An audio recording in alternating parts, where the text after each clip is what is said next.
The red dust of the Australian outback settled like a fine veil over everything Rose Callahan touched. At 52, she had learned to accept the silence that filled her days like the endless horizon beyond her small general store. The morning light painted her weathered hands golden as she swept the wooden porch, the bristles scraping against boards that had known 23 years of her footsteps. Her husband, Thomas, had built this place with his own callous hands, dreaming of a thriving business that would support their growing family. Now the children were scattered across distant cities, Melbourne, Sydney, even one brave daughter who had sailed to New Zealand, and Thomas lay beneath the red earth behind the store, marked by a simple wooden cross that Rose had carved herself. The rhythms of her solitude had become familiar friends. The morning ritual of opening shutters, arranging goods on shelves that held more dust than customers these days. The afternoon visits from old Mrs. Henley, whose arthritis brought her seeking liniment and whose loneliness brought her seeking conversation. The evening hours spent on the porch, watching the sun bleed crimson across the vast emptiness, counting stars that seemed close enough to pluck from a darkening sky. But this Tuesday morning carried something different on the hot wind. Rose paused in her sweeping as young Billy Morrison came galloping up on his father's mare, dust clouds trailing behind him like smoke signals. The boy's face was flushed with excitement and the importance of his mission. "Mrs. Callahan," he called, sliding down from the saddle with the grace of youth. "Papa sent me to post this in the village." Came on the morning supply wagon. He thrust a rolled paper into her hands, and Rose felt the official weight of government stationery. She unrolled it carefully, her reading spectacles catching the harsh morning light. Wanted, dead or alive, $500 reward. The face that stared back at her was etched in black ink with the precision of a police artist. Strong jawline, eyes that seemed to hold secrets even in a two-dimensional form, a thin scar above the left eyebrow that gave character to otherwise regular features. The hair was dark, possibly touched with gray at the temples, though the sketch couldn't capture such details. Rob Thatcher, wanted for armed robbery. Suspected in the death of Constable James Murphy. Dangerous. Do not approach. Last seen heading southwest toward Broken Hill region. Rose read the words twice, her thumb tracing the edge of the paper. Something about the face troubled her, not with fear, but with an odd recognition she couldn't place. The eyes, perhaps? They didn't look like killer's eyes, though she supposed that was foolish thinking. Thomas had always said she was too trusting for her own good. "Where shall I post it, Mrs. Callahan?" Billy asked, shifting his weight from foot to foot. "The post outside Murphy's Tavern," she replied, still studying the sketch. "Most folks pass by there eventually." She watched the boy nail the poster to the weathered post, the hammer blows echoing across the empty street like gunshots. When he rode away, kicking up fresh clouds of dust, Rose found herself walking over to read the notice again. The paper fluttered in the hot breeze, and Rob Thatcher's sketched eyes seemed to follow her movement. The rest of the morning passed in its usual quiet cadence. A traveling salesman stopped for tobacco and complained about the heat. Mrs. Peterson bought flour and sugar for her weekly baking, lingering to discuss the scandalous behavior of the minister's daughter who had been seen walking unchaperoned with the blacksmith's son. Rose nodded and made appropriate sounds of concern, while her mind wandered to the face on the wanted poster. The sun had reached its merciless zenith when Rose heard the footsteps on her porch. Heavy boots, moving with the careful deliberation of a man who was tired, bone deep, soul deep tired. She looked up from her account ledger to see a tall silhouette in a doorway, backlit by the blazing afternoon sun. The figure said, and the voice was rough with dust and thirst. "Wondering if you might spare some water for a traveler." Rose's heart stopped. The man stepped into the cooler shadows of a store, and she saw him clearly for the first time. The strong jaw, the weary eyes, the thin scar above the left eyebrow, exactly as the sketch had captured them. But what the poster couldn't convey was the way he held himself, like a man carrying invisible weights, or the gentleness in his voice despite its roughness. Rob Thatcher, the wanted man, standing in a store, asking politely for water. Rose's hand moved instinctively toward the rifle Thomas had taught her to use, kept loaded behind the counter. But something made her hesitate. Perhaps it was the way he stood with his hat in his hands, not demanding but requesting. Perhaps it was the exhaustion that seemed to emanate from him like heat from sun-baked stones. "Water's not free," she heard herself say, surprised by the steadiness of her own voice. "I can pay." He reached into his pocket slowly, carefully, and placed a silver coin on the counter. More than water was worth, and they both knew it. Rose studied his face, searching for signs of the dangerous criminal described on the poster. What she saw instead was a man who looked like he hadn't slept properly in weeks, who moved with the careful economy of someone trying not to attract attention, who kept his eyes down as if he'd grown used to people looking away from him in fear or disgust. "Well," she said finally, "I suppose I can spare a cup." She turned to fetch water from the pitcher, acutely aware of his presence behind her. When she turned back, he was examining a small wooden horse that Thomas had carved years ago, left forgotten on a shelf between the lamp oil and medicinal tonics. "Your husband's work?" Rob asked, setting the toy down gently. "Was," Rose replied, handing him the cup. "He passed 3 years ago." Rob nodded, the kind of nod that came from a man who understood loss. He drank the water slowly, savoring each sip, and Rose found herself wondering when he'd last had a proper meal or a safe place to rest. "Thank you." He set the empty cup on the counter and turned to leave. "There's more if you need it," Rose said, the words escaping before she could consider their wisdom. He paused in the doorway, and when he looked back at her, she saw something that made her breath catch. Gratitude, yes, but something deeper. A recognition that passed between two souls who had both learned to carry their burdens alone. "You're very kind," he said quietly, "but I shouldn't stay." As he walked away, Rose moved to her front window and watched his figure grow small against the vast landscape. Only when he disappeared completely did she notice her hands were shaking. She had harbored a wanted man, if only for 5 minutes and a cup of water. She had looked into the eyes of someone the law called dangerous and seen only weariness and a carefully maintained dignity. That evening, as the sun painted the sky in shades of fire, Rose sat on a porch and found herself scanning the horizon, not for customers or familiar neighbors, but for a tall figure with weary eyes and a burden she couldn't name. The wanted poster fluttered in the evening breeze, Rob Thatcher's face watching the empty street with paper eyes that revealed nothing and everything at once. She had read the poster. She had opened her door to the man in the picture. And for the first time in 3 years of solitude, Rose Callahan felt something stirring in the quiet corners of her heart that she thought had gone dormant forever. If you believe in second chances, in unexpected encounters, and the mysterious ways the Outback brings souls together, subscribe to our channel, give this video a like, and tell us in the comments, what would you do if a man in the wanted poster knocked on your door? Chapter 1. The Face in the Dust. Rose woke before dawn, as was her habit, but sleep had been elusive through the night.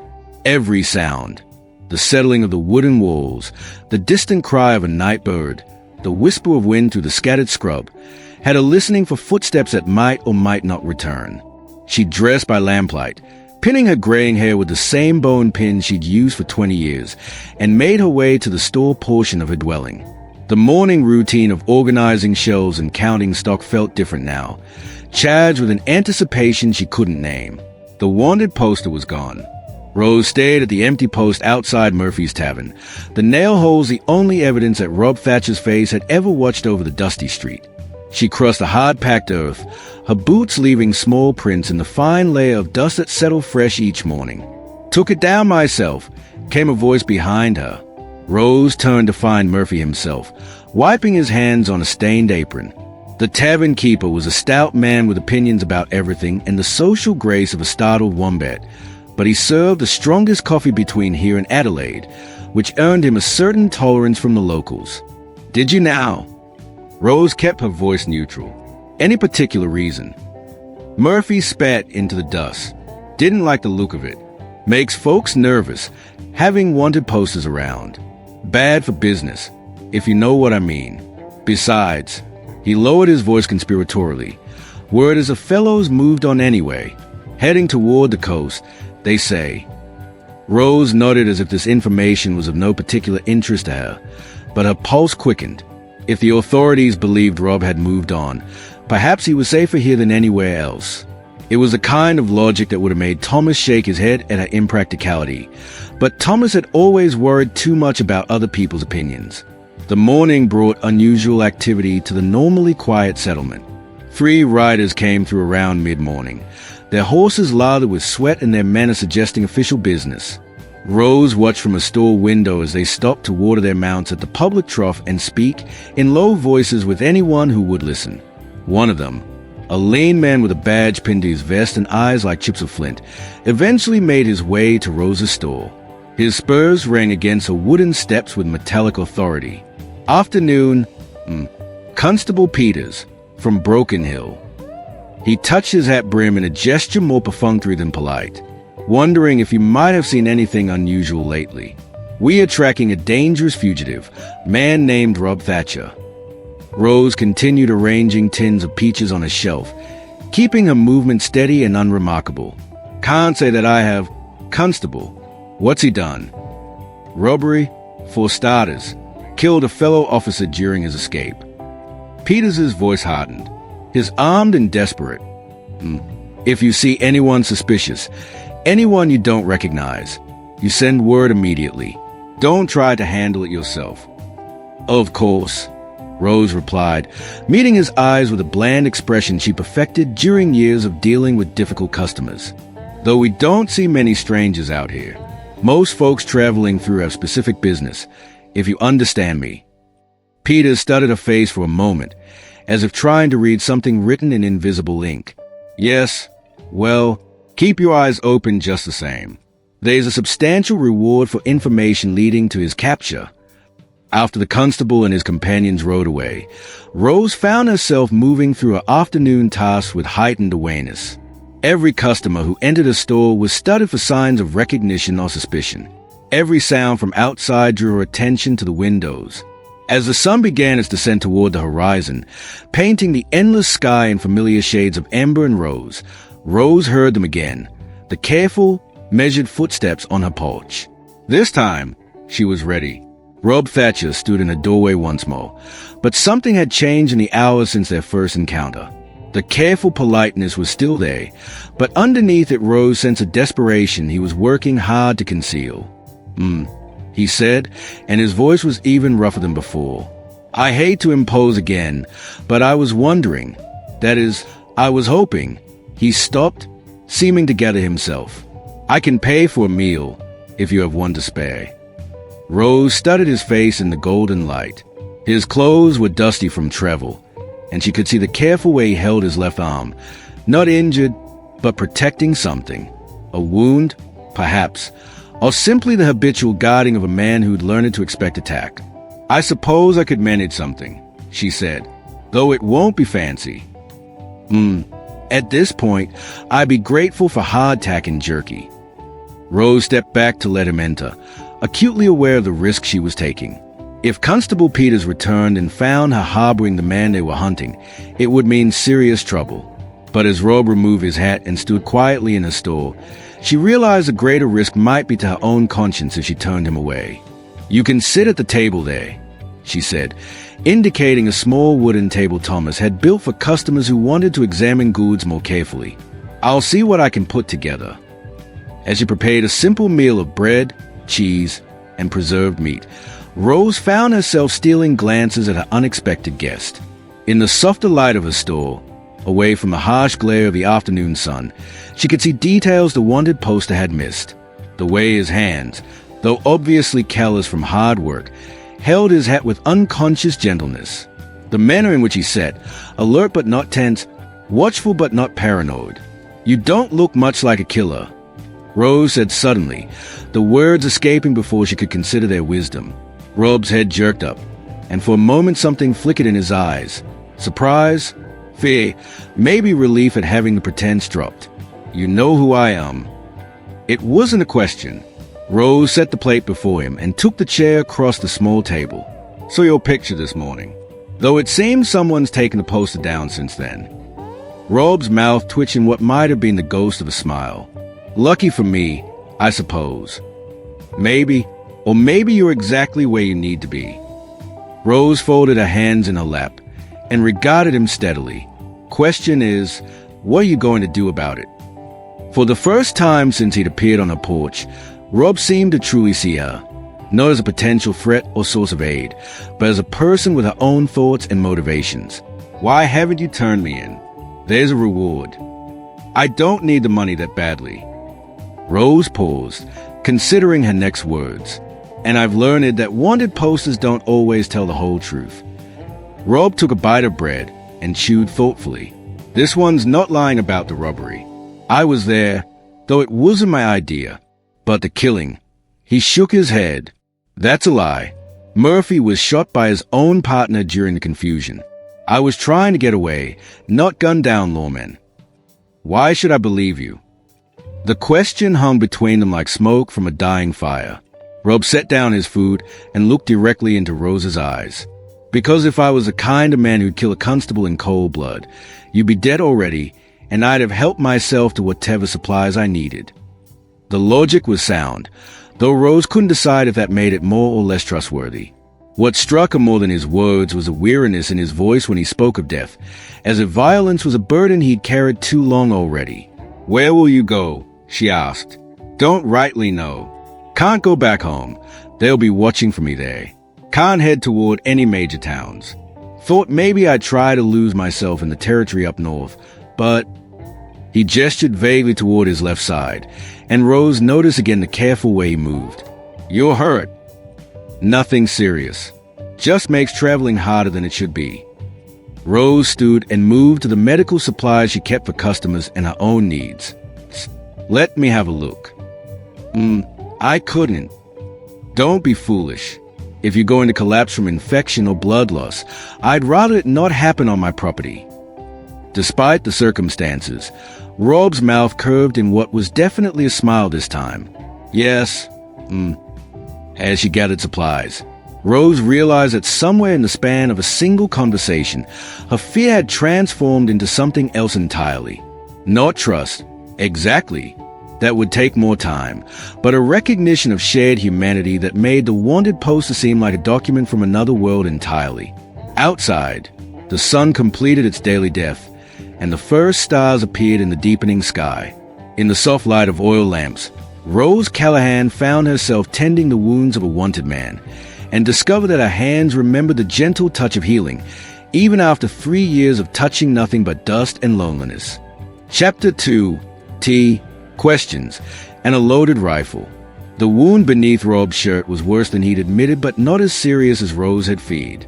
A deep graze along his ribs, probably from a bullet during his escape, now angry with inflammation but showing no signs of the infection that could kill a man in this climate.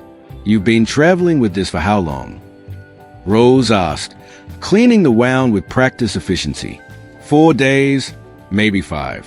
Time gets confused when you're moving mostly at night.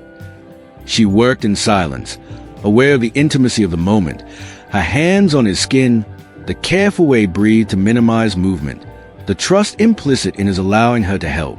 Thomas had always said she had healing hands, a natural gentleness that made even the most skittish animals calm under her touch.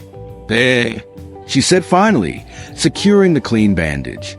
It should heal properly now, if you don't do anything foolish like sleep in gullies or ride hard for 12 hours straight. Rob pulled his shirt back on, wincing slightly. Thank you. I know you're taking a risk. We are both taking risks. Rose began putting away her medical supplies, movements brisk and practical. Question is whether they are worth it. And your answer? Rose paused in her cleaning, considering. Outside, the night sounds of the Outback were beginning. The distant cry of a dingo, the rustle of small creatures moving through the scrub, the endless whisper wind across the vast emptiness. These were the sounds that had kept her company for 3 years, familiar as her own heartbeat. Ask me tomorrow, she said finally. Rob nodded as if this was a perfectly reasonable response. I should go. Let you get your rest.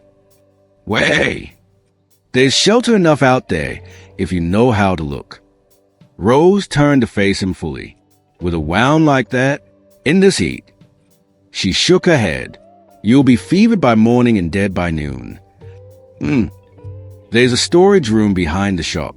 It's not much, but it's dry and hidden from casual view. You can stay there tonight." The offer surprised them both. Rose heard her own words as if spoken by someone else, some reckless woman who had forgotten the careful boundaries that had protected her solitary life. But once spoken, she found she didn't want to take them back. Rob studied her face by lamplight. "Why are you doing this?" It was a fair question, and one Rose wasn't entirely sure she could answer. Why was she harboring a wanted man? Why had she tended his wounds and offered him shelter? Why did his presence in a store feel less like an intrusion, and more like something she hadn't realized she'd been waiting for? "Maybe I'm tired of being careful all the time," she said, the words coming out more honestly than she'd intended. Something shifted in Rob's expression. Surprise, gratitude, and something deeper that Rose couldn't name. "I'll be gone before dawn. No one will know I was here." "We'll see about that." Rose led him through the narrow door that connected her shop to the small storage room where Thomas had kept surplus goods and supplies. It was cramped but clean, with a small window high up near the ceiling and space enough for a man to lie down if he didn't mind the close quarters. "It's not much," Rose apologized, setting down a folded blanket and a pillow from her own bed. "It's perfect," Rob said quietly, "more than I had any right to expect." Their eyes met in the lamplight, and Rose felt something pass between them that had nothing to do with criminals and shelter and everything to do with the simple recognition of one lonely soul by another. The moment stretched, charged with possibility, until Rose cleared her throat and stepped back toward the door. "Sleep well," she said. "I'll bring coffee in the morning." But sleep, Rose discovered, was easier suggested than achieved. She lay in her own bed, acutely aware of the presence in the room next door. Every sound seemed amplified. The creaking of the building as it cooled from the day's heat, the soft settling that might have been Rob finding a comfortable position on the floor, the whisper of her own breathing in the darkness. She found herself thinking about the careful way he'd eaten his meal, as if each bite was a gift not to be wasted. The gentleness with which he touched Thomas's carved horse. The matter-of-fact acceptance of discomfort and danger that spoke of a man who'd learned to expect little from life and be grateful for what he received. Dawn came with its usual pageantry of color across the eastern sky, but Rose was already awake, had been for hours. She dressed quietly and made her way to the kitchen, trying to move silently out of consideration for her guest. She found Rob sitting at a small kitchen table, fully dressed and obviously awake for some time. He'd folded the blanket neatly and placed it on the chair beside him. "Couldn't sleep either?" Rose asked, reaching for the coffee pot. "Didn't want to overstay my welcome." Rose poured coffee for both of them, noting the way Rob's hands wrapped around the cup, as if drawing strength from its warmth. In the morning light, she could see the exhaustion etched more deeply in his face, the weight of days spent looking over his shoulder and nights spent sleeping with one ear alert for danger. "Tell me about the robbery," she said, settling into the chair across from him. Rob looked up, surprise flickering in his tired eyes. If I'm going to harbor a fugitive, I'd like to know what I'm harboring him for." A ghost of a smile crossed Rob's features. "Fair enough." He took a sip of coffee, organizing his thoughts. "I fell in with some fellows down near Adelaide. Times were hard, and they offered work that paid well. Said it was just moving some goods from one place to another, nothing more complicated than that. But it was more complicated. Found out too late that the goods we were moving belonged to other people, and the moving involved relieving them of said goods at gunpoint." Rob's mouth tightened with disgust. By then I was in too deep to back out clean. Figured I'd do this one job and then disappear, try to make a fresh start somewhere else. Rose nodded, recognizing the logic of desperation. But something went wrong. Everything went wrong. Murphy, the constable who died, he was younger than he should have been, greener than he should have been, and braver than he had any right to be. When he tried to stop us, Jacobs, one of the other fellows, panicked and shot him. Rob's voice grew quiet. I tried to help the boy, but Jacobs thought I was going soft. Started waving his gun around. In the confusion, he put another bullet in Murphy and blamed it on me. Why would he do that? Rob met her eyes across the table. Dead men don't contradict stories.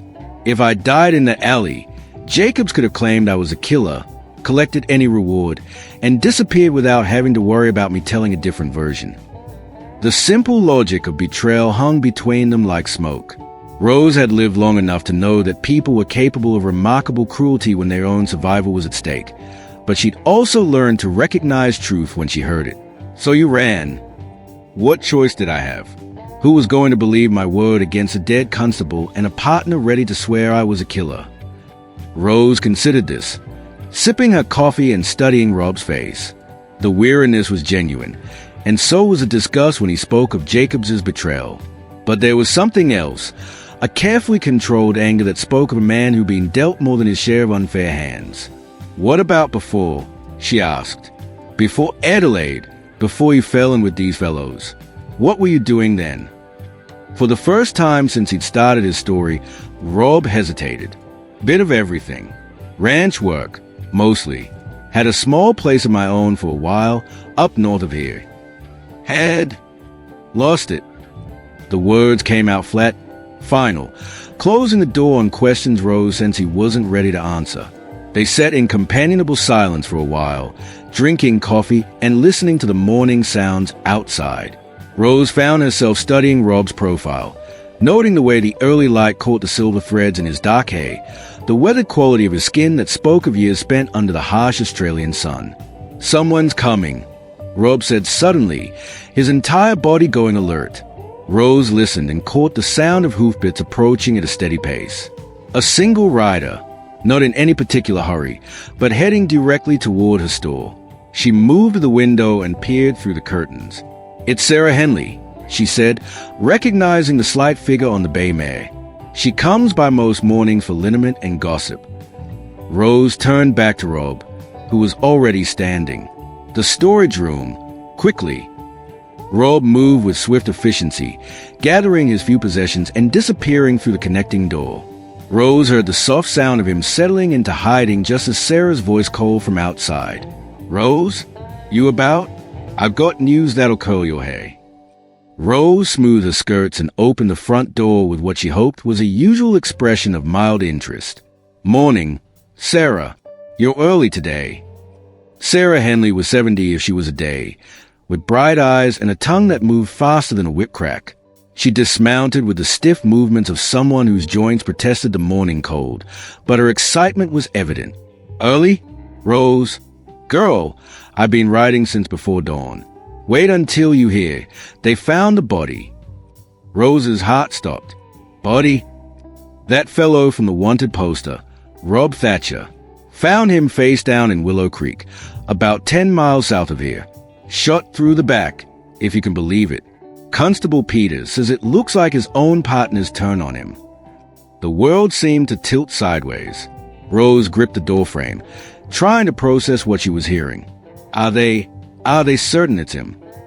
Certain as they can be. Right height, right build, had some of the stolen goods in his saddlebags. Sarah's eyes gleamed with the satisfaction of being first with dramatic news. "Peters says the case is closed. Justice served, if you ask me." Rose nodded numbly, making appropriate sounds of surprise and relief while her mind raced. If the authorities believed Rob was dead, if they'd found a body that convinced them the case was closed, then the man hiding in a storage room was safer than he'd been since the night of the robbery. But it also meant someone else had died in his place. Someone who'd been mistaken for him, or deliberately set up to take his place. Either way, an innocent man was dead, and Rob would have to live with that knowledge. Well, Rose managed. I suppose that's one less dangerous man we have to worry about. Indeed, though I have to say, he had a kind face in that sketch. Hard to believe someone who looked like that could gun down a lawman in cold blood. Sarah gathered her reins, preparing to remount. Just goes to show, you can't judge a book by its cover. After Sarah rode away to spread her news throughout the district, Rose stood on a porch for a long moment, staring out at the vast landscape that suddenly seemed to hold different possibilities. When she finally went back inside, she found Rob standing by the kitchen table, his face pale beneath his tan. "You heard every word." Rob's voice was rough. "Some poor bastard died because he had the misfortune to look like me." Rose moved closer, drawn by the pain in his voice. You didn't kill him. Didn't I? If I hadn't run, if I'd stayed and faced the charges, you'd be dead, and whoever that was would still be dead, and Jacobs would be free to kill again. Rose's voice carried the firm logic of someone who'd learned to face hard truths. You can't save everyone, Rob. Sometimes the best you can do is save yourself. Rob looked at her with something that might have been gratitude or might have been despair. And what happens now? I'm officially dead, but I can't exactly start over with my own name. No, Rose agreed, but you can start over. The implications of her words hung between them like a bridge neither was quite ready to cross.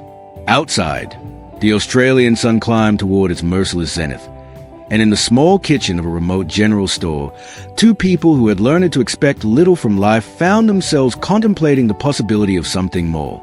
Chapter 3, Firelight and Forgotten Names.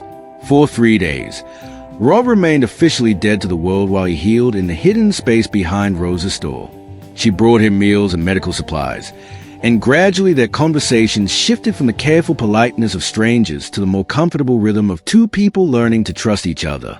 On the fourth morning, Rose woke to find him sitting on her back porch, watching the sun rise over the endless expanse of red earth and scattered scrub. She brought 2 cups of coffee and settled beside him on the wooden steps Thomas had built with his characteristic attention to detail. "Feeling restless?" she asked. "Feeling human again." Rob accepted the coffee gratefully. It's been a while since I could sit anywhere without checking escape routes and watching for riders on the horizon. Rose studied his profile in the early light. The wound had healed cleanly, and proper rest had erased some of the exhaustion from his features. But something else had changed too. The constant tension that had marked his movements was beginning to ease, replaced by a watchful calm that spoke of a man remembering what it felt like to simply exist without immediate threat. "What will you do now?" she asked. Rob was quiet for a long moment, sipping his coffee and watching a hawk circle lazily in the distance. "I've been thinking about that. Can't use my own name, obviously. Can't go back to any place I've been before. But maybe..." He paused, as if testing the weight of an idea. "Maybe that's not entirely a bad thing."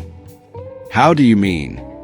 Rob Thatcher made some poor choices, got involved with the wrong people, trusted the wrong partners, ended up running from a crime he didn't commit. Maybe it's time for Rob Thatcher to stay dead and let someone else have a chance at getting things right. Rose felt something stir in her chest at his words, a flutter of possibilities she hadn't experienced in years. And who would that someone be? Rob smiled, the first truly relaxed smile she'd seen from him. "Haven't decided yet. Thought I might stick around long enough to figure it out, if that's all right with you." The question was casual, but Rose heard the deeper uncertainty beneath it. He was asking for more than just continued shelter. He was asking for a chance to discover who he might be if he wasn't constantly running. "I suppose I could use the help around here," she said carefully. "Place has been getting run down since Thomas died. Could use a man's touch for some of the heavier work. I'm handy with tools and I don't mind hard work." "What about papers? Documentation? Even dead men need some kind of identity if they're going to live among people." Rob reached into his shirt pocket and pulled out a worn leather wallet. From it, he extracted a single document, a birth certificate for one Robert James Mitchell, dated 28 years ago. "My real name," he said quietly. "Robert James Mitchell. Rob Thatcher was just something I started using after I lost my land. Thought it might give me a fresh start, but I suppose I carried too much of the old problems with me." Rose examined the certificate, noting the official stamps and signatures that would satisfy any casual inquiry. "Robert James Mitchell," she repeated, testing the sound of it. "What happened to your land, Robert?" For a moment, she thought he wouldn't answer. The easy openness of the morning seemed to close down, replaced by the careful guardedness she'd come to recognize as his response to old pain. "Drought took the cattle," he said finally. "Bank took the land. Simple as that. Really. Spent 5 years building something worth having. Lost it all in 18 months. I'm sorry." Robert, she found herself thinking of him by his real name now, shook his head. "Long time ago. Ancient history. But Rose heard the lie in his voice, the way people dismiss wounds that had never properly healed. She understood that particular pain, the way lust could hollow out a person from the inside while leaving them looking perfectly whole on the surface. "Thomas and I lost 3 children before they were born," she said quietly. "Miscarriages, each one harder than the last. Everyone said we should be grateful for the 4 who lived, and we were. But that didn't make the grief for the ones who didn't any less real." Robert looked at her with surprise, as if he hadn't expected such honesty. "I'm sorry for your losses. The point is, pain doesn't have an expiration date. You don't have to pretend your land didn't matter just because it's gone." They sat in comfortable silence after that, each lost in their own thoughts while the sun climbed higher and the day's heat began to build. Rose found herself acutely aware of Robert's presence beside her, the steady rhythm of his breathing, the way his fingers wrapped around his coffee cup, the occasional brush of his shoulder against hers when he shifted position. "Rose," he said eventually, and something in the way he spoke her name made her look at him. "I need you to understand something. I'm not asking for charity, and I'm not asking you to save me. If I stay, if we try to make this work, it has to be because you want the company, not because you feel sorry for a man with nowhere else to go." Rose considered his words, recognizing the pride that made them necessary and the vulnerability that made them brave. "And I need you to understand something too. I'm not a woman who does things out of pity. If I wanted you gone, you'd know it." Robert smiled at that, a genuine expression that transformed his entire face. "Fair enough. Besides," Rose added, standing and brushing dust from her skirts, "I meant what I said about needing help around here. The roof has 3 leaks. The back step is rutting through, and there's a section of fence that's been held up more by stubbornness than nails for the past 2 years. I can fix all of that. Then I suppose we have an arrangement." The days that followed settled into a rhythm that surprised Rose with its naturalness. Robert worked with the quiet efficiency of a man who understood both tools and the satisfaction of honest labor. He repaired the roof with material salvaged from an old shed, replaced the rotting step with timber he cut and shaped himself, and rebuilt the fence section with a kind of careful attention to detail that spoke of genuine craftsmanship. In the evenings, they would sit on the porch and talk while the sun painted the sky in its daily masterpiece of color. Robert told her about his childhood on a small farm, about learning to read the weather and the land from an uncle who'd understood both better than most educated men understood books. Rose shared memories of her early years with Thomas, the dreams they'd built together, and the quiet satisfactions of a life lived in partnership. "What do you miss most?" Robert asked one evening as they watched stars emerge in the darkening sky. Rose considered the question, surprised to realize she had to think about it. "I used to think I missed having someone to talk to at the end of the day. But I think what I really missed was having someone who cared how my day had been." Robert nodded as if he understood exactly what she meant. "It's not the conversation, it's the witness." "Exactly." Rose looked at him with surprise. "That's exactly what it is." "I had that once," Robert said quietly, "with my land. Strange as that sounds. Every morning I'd walk the boundaries, check the water, see how the grass was growing. And it felt like the land knew I was there, like it mattered to something whether I showed up or not." "What was her name?" Rose asked gently. Robert's head turned sharply toward her. "How did you?" "A man doesn't talk about land the way you just did unless there was a woman involved somewhere. Someone you were planning to share it with." For a moment, Rose thought he wouldn't answer. Then he leaned back against the porch post and closed his eyes. "Elizabeth," he said. "Elizabeth Cooper. We were supposed to marry when the drought broke and the cattle prices came back up. She waited 2 years, watching everything I'd worked for disappear bit by bit. When the bank finally took the land, she said she couldn't watch me destroy myself trying to get it back. So she left. Robert's voice was matter-of-fact, but Rose heard the old pain underneath. Married a shopkeeper in Brisbane 3 months later. Someone who could give her a proper house and a predictable future. Rose felt a flash of anger on his behalf, though she kept it to herself. "I'm sorry." "Don't be." She was right to leave. I was in good company those last few months, and I probably would have made her miserable if she'd stayed. Robert opened his eyes and looked at Rose directly. Some people are meant to be saved. Rose. Elizabeth was smart enough to recognize that. And now I'm not the same man she would have been saving. Maybe that's the difference. On the 10th evening of Robert's unofficial residency, Rose was preparing dinner when she heard the sound of horses approaching. Not the single rider of a neighbor or the casual pace of a traveling salesman, but the purposeful rhythm of multiple horses moving with official intent. Robert appeared in the kitchen doorway before she could call for him, his face alert but calm. How many? Rose moved to the window and peered through the curtains. 3 riders. The one in front looks like Constable Peters. They are probably just following up, making sure everyone knows the case is closed. Robert's voice was steady, but Rose noticed he positioned himself where he could see both the front and back exits.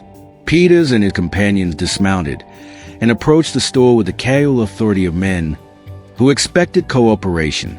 Rose smoothed her hair and apron, then opened the door with the expression of mild curiosity that had served her well in previous encounters with the law. "Constable Peters," she said, "what brings you back our way?" "Afternoon, Mrs. Callahan. Just tying up loose ends on that Thatcher business. Heard you might have had a visitor recently. Man matching his description asking for supplies." Rose felt her pulse quicken, but kept her voice level. "When would this have been?" "Few days back, before we found the body." "Oh, that..."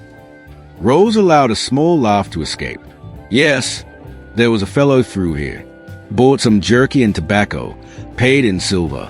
I was a bit nervous at the time, what with the wanted post and all, but I suppose a poor man was just trying to get by like anyone else." Peters studied her face with the sharp attention of a man trained to spot lies. "You didn't think to send word?" "By the time I thought about it, he was long gone, and frankly, Constable, I wasn't entirely sure it was the same man. The fellow who stopped here seemed..." She paused, as if searching for the right word. "Well, he seemed more like a drifter than a dangerous criminal." One of Peters's companions, a younger man with keen eyes, spoke up. "What did he look like?" "Just for our records." Rose described Robert with careful accuracy, knowing that any details that didn't match their dead man might raise suspicions. Tall, dark hair with some gray, thin scar above his left eyebrow. Polite enough, but he had that look about him. You know, like a man who'd been traveling rough for a while. Peters nodded, apparently satisfied. "Well, it doesn't matter now anyway. Case is closed, and Thatcher won't be bothering anyone else."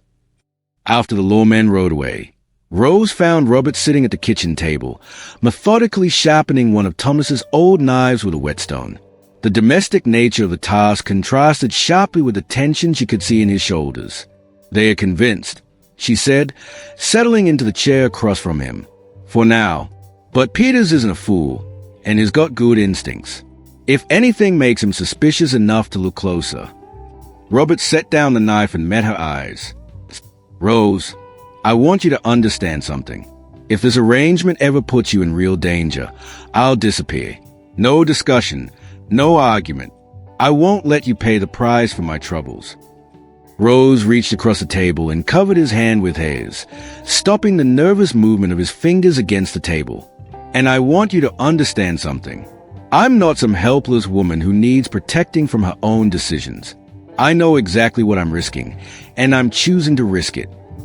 Robert turned his hand palm up beneath hers, their fingers interlacing with startling naturalness. "Why?" It was a question Rose had been asking herself for days, and she realized she finally had an answer. "Because for the first time in 3 years, I wake up in the morning with something to look forward to. Because you fix things instead of breaking them. Because when you look at me, you see Rose Callahan, not Thomas Callahan's widow or some poor woman who needs managing. And because," she added, surprised by her own boldness, "I haven't felt this alive since before Thomas got sick." Robert's thumb traced across her knuckles with deliberate gentleness. "Rose, I know it's complicated. I know there are no guarantees. But I'd rather have something real and uncertain than something safe and empty." The space between them seemed charged with possibility, Years of loneliness and careful distance suddenly irrelevant in the face of this moment. Robert lifted their joined hands and pressed a soft kiss to Rose's knuckles, a gesture so tender it made her breath catch. "I haven't felt like I had anything worth protecting in a very long time," he said quietly. "But sitting here with you, knowing you chose to trust me, it feels like maybe I do now." Rose stood, still holding his hand, and drew him up beside her, in the golden light of the oil lamps. Surrounded by the comfortable disorder of a kitchen that had known years of use and care, she stepped closer to this man who had appeared in her life like an answer to a question she hadn't known how to ask. When he kissed her, it was with the careful reverence of a man who understood that some gifts were too precious to be taken lightly.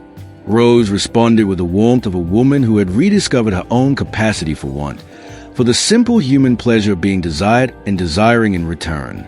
Outside, the night sounds of the Outback continued their eternal symphony, and two people who had learned to expect little from life discovered the startling possibility of finding everything they needed in each other.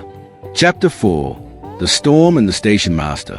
The weather had been building for 3 days, the kind of oppressive heat that made even the hardiest desert creatures seek shade and conserve movement.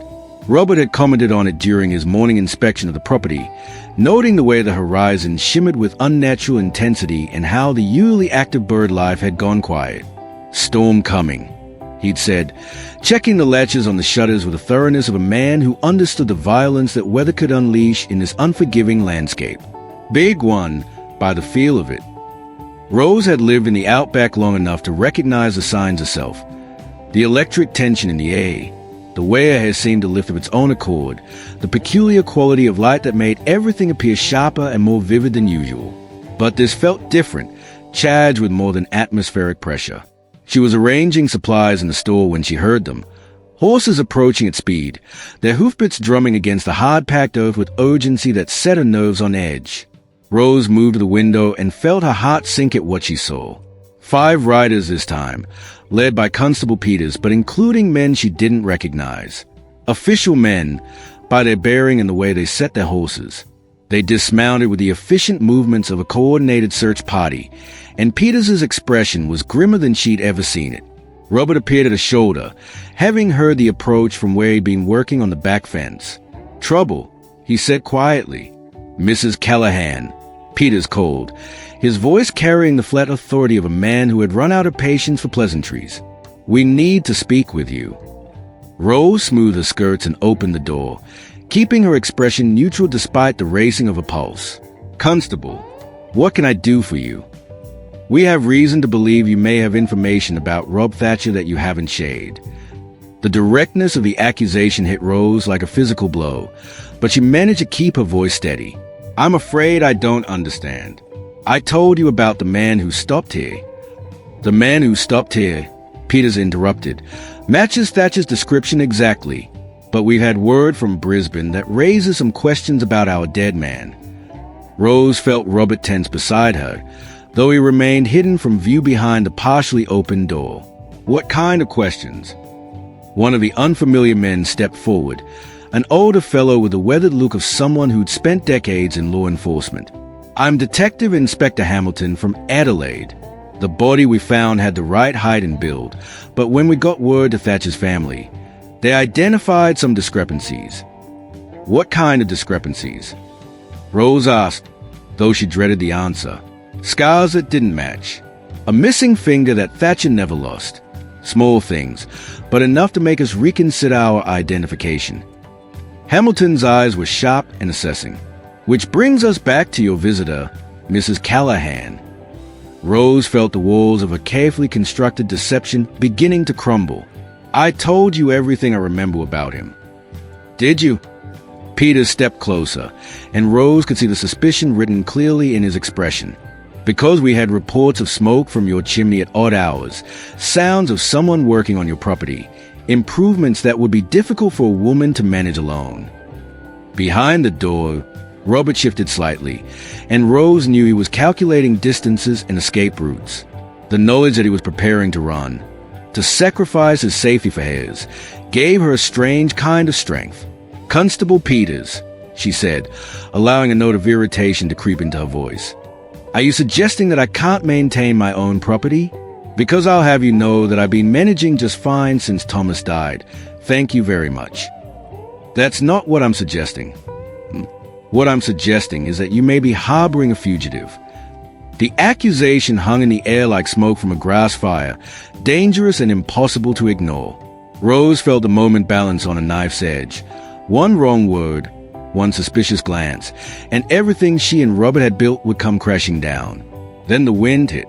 It came without warning, a wall of superheated air that sent dust devils spinning across the landscape and set every loose object rattling.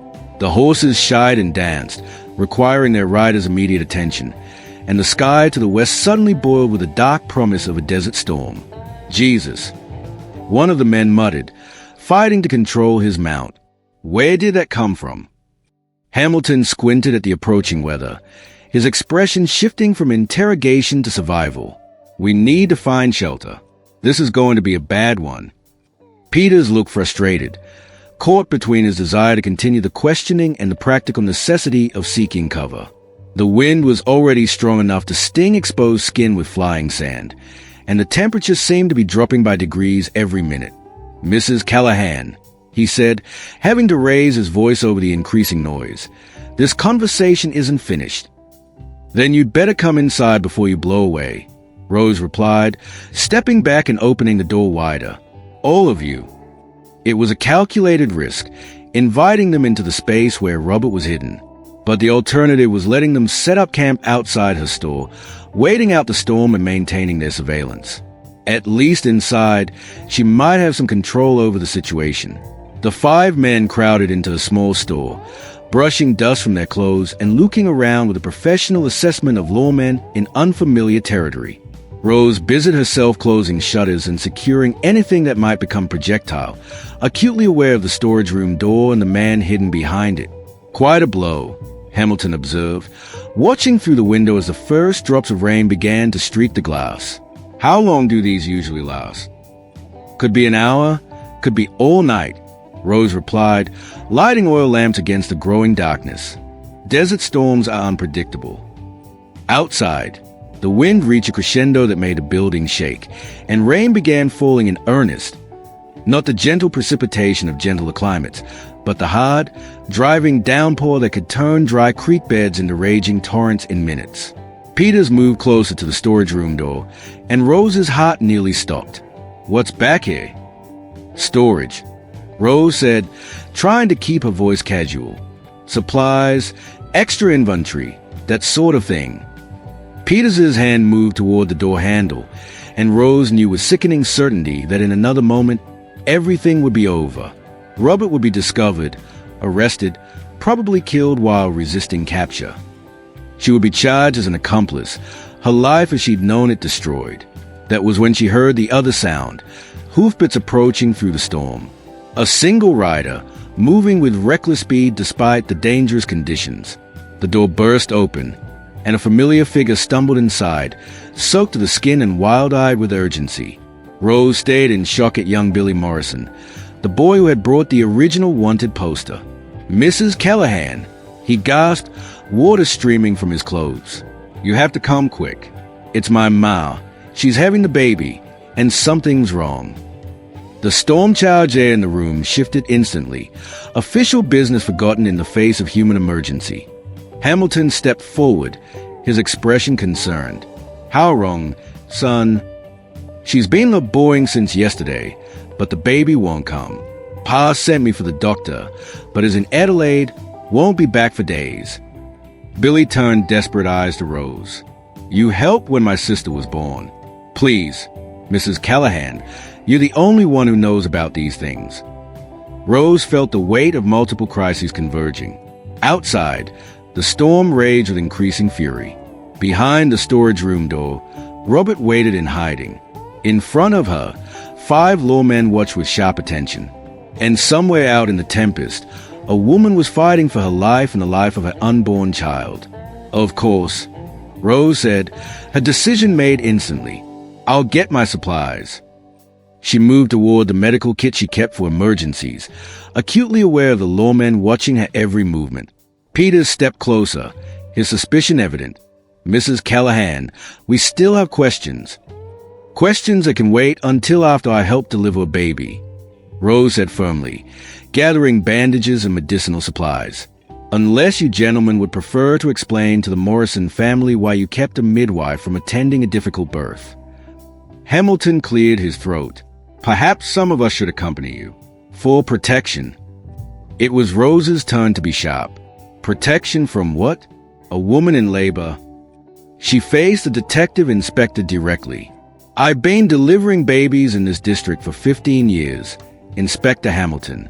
I don't need protection. I need to get to Annie Morrison before we lose her and the child. The authority in her voice, combined with the moral weight of the situation, seemed to tip the balance. Peters stepped back, frustration clear in his posture. We'll escort you, he said finally. Make sure you arrive safely. Rose nodded as if this were perfectly reasonable, though her mind was racing through possibilities and contingencies. She gathered her supplies and donned her heaviest cloak, then paused at the storage room door. I'll need to secure the store properly before I leave, she said, producing the key from her apron pocket. Can't have the wind getting in and destroying everything. She unlocked the door and stepped inside for a moment, ostensibly to check that everything was properly secured.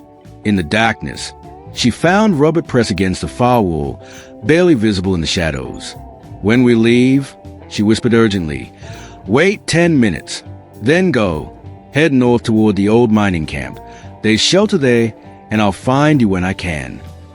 Robert's hand found hers briefly, a squeeze of understanding and gratitude. Be careful. Rose emerged from the storage room and locked the door ostentatiously, pocketing the key. All secure. Shall we go? The ride to the Morrison place was a nightmare of wind and driving rain, but it served Rose's purposes perfectly. The lawmen were too busy fighting the elements to maintain their questioning, and the urgency of the medical emergency provided perfect cover for her emotional state. Annie Morrison was indeed in serious trouble. Rose took one look at the young woman's exhausted, pain-racked face and knew they were fighting for two lives. She sent the men out of the bedroom, all except Hamilton, who had mentioned some experience with battlefield medicine, and settled down to the grim work of coaxing life into the world under less than ideal circumstances. It took 4 hours. 4 hours of careful manipulation, gentle encouragement, and the kind of stubborn determination that had carried Rose through every crisis of her adult life. When little Sarah Morrison finally slipped into the world, purple and silent, Rose's heart nearly stopped. But then Hamilton, proving his worth, cleared the baby's airway with experienced hands, and the most beautiful sound in the world filled the storm-lashed room, the sharp, indignant cry of a newborn demanding attention. Well done, Hamilton said quietly, his respect evident. Very well done indeed. Rose cleaned and wrapped the baby, then placed her in Annie's exhausted but grateful arms. The mother's tears were a mixture of relief, joy, and the particular emotional intensity that followed difficult births. Thank you, Annie whispered. Thank you both. Outside, the storm was beginning to break up, the wind shifting from a continuous roar to periodic gusts. Rose gathered her supplies and prepared to leave, acutely aware that with the immediate emergency past, the lawmen's attention would return to their original purpose. But as they prepared to mount up for the return journey, Hamilton approached her with an expression she couldn't quite read. Mrs. Callahan, he said quietly, I need to ask you something, and I want an honest answer. Rose's throat tightened. Yes. That man who stopped at your store, do you believe he was dangerous? The question was not at all what she'd expected. Rose studied Hamilton's weathered face, trying to understand what he was really asking. No, she said finally. I don't believe he was dangerous. Desperate? Maybe. Afraid? Certainly. But not dangerous. Hamilton nodded slowly. And if he were to, hypothetically, find a way to start over somewhere, under a different name perhaps, do you think he'd be the sort to cause trouble for law-abiding folks? Rose felt her pulse quicken. I think, she said carefully, that some men are worth a second chance, and some mistakes are worth forgiving. I see. Hamilton glanced toward Peters, who was checking his horse's tack and not paying attention to their conversation. Mrs. Callahan, I've been chasing criminals for 30 years. I've learned to tell the difference between a man who's dangerous and a man who's just been dealt a bad hand. He paused, seeming to weigh his words carefully. Sometimes the best justice is the kind that gives a man a chance to prove he's better than his worst moment. Rose stared at him, hardly daring to believe what she was hearing. Inspector, my wife died in childbirth 25 years ago, Hamilton said quietly. The midwife was delayed by a flash flood, and there was no one with the skill to help her. What you did tonight, what you've done for this community over the years, that means something. It means enough that if a certain wanted man were to disappear permanently, and if a hard-working fellow named Robert Mitchell were to turn up looking for honest work, well, he shrugged, a man's got to be very sure of his facts before he makes accusations. The ride back to Rose's store passed in contemplative silence. The storm had washed the air clean, leaving behind the sharp scent of rain-soaked earth and the promise of cooler temperatures. When they reached the property, Hamilton lingered as the others prepared to continue their journey. Mrs. Callahan, he said, tipping his hat, thank you for your service tonight. This district is lucky to have someone with your skills and judgment. After the lawman rode away, Rose stood on a porch and watched the stars emerge from the clearing sky. The storage room was empty, as she'd expected, with no sign that anyone had ever sheltered there. But pinned to the inside of the door was a brief note in Robert's careful handwriting. Thank you for everything. I'll find you when it's safe. Rose smiled and tucked the note into her apron pocket. Then she said about the familiar routine of cleaning up after a storm, secure in the knowledge that some kinds of justice were indeed worth waiting for. 3 weeks later, a man calling himself Robert Mitchell appeared in the district, looking for work as a carpenter and general handyman. He had excellent references, a quiet manner, and the kind of steady competence that made him welcome in any community that valued honest labor. Rose Callahan hired him to help expand her store and make some long-overdue improvements to her living quarters. The work, they agreed, would take considerable time, perhaps years to complete properly. On warm evenings, they could be seen sitting on her porch, talking quietly while the sun painted the endless sky in shades of gold and crimson. The locals, being practical people, saw nothing unusual in a widow and a respectable craftsman finding companionship in their shared solitude. And if Detective Inspector Hamilton ever happened to pass through the district on other business, he always made a point of stopping by Rose's store for supplies. He never failed to comment on the quality of Robert Mitchell's work and how fortunate Mrs. Callahan was to have found such a reliable helper. In the vast expanse of the Australian Outback, where the horizon stretched beyond imagining and the stars shone with ancient light, two people who had learned to expect little from life discovered the surprising grace of being exactly where they belonged. In the Outback, even the most forgotten corners can hide the seeds of redemption. If this tale moved you, leave us a comment below and let us know what part touched you most. And don't forget to subscribe for more stories of love, choice, and second chances beneath the red Australian sky.